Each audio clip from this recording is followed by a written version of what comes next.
Okay, this is a video to talk about the differences between the exact doubling time formula and the exact half-life formula. So one of the main things is on the doubling one, it's going to be positive, and on the other one, on the half-life one, it's going to be negative.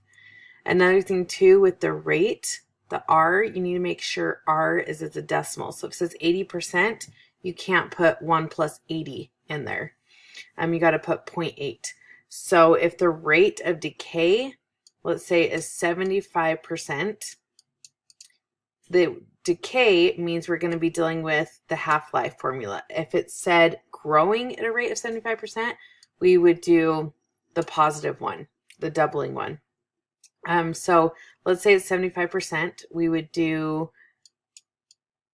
the T. So the T deals with the time that it takes for the half-life to happen, equals, and then negative log base 10.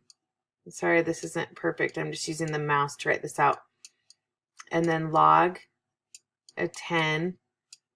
And then it'd be 1 minus, because it's decaying, so it's going to be negative, 0.75. So that means we're going to have log. And you can keep writing the tens there. You don't absolutely have to have them there, because they're automatically, your calculator automatically does log base 10. And then this one would be 0.25.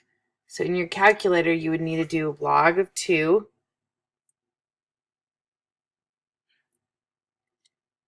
which ends up being 0.301, but try to use the exact, don't round right there, and then divide by the log of 0.25,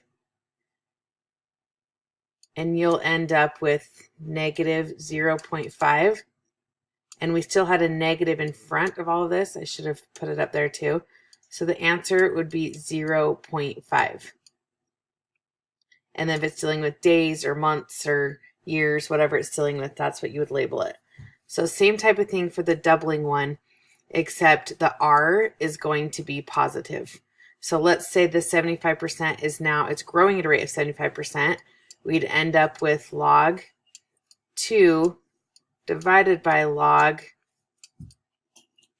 of 1.75,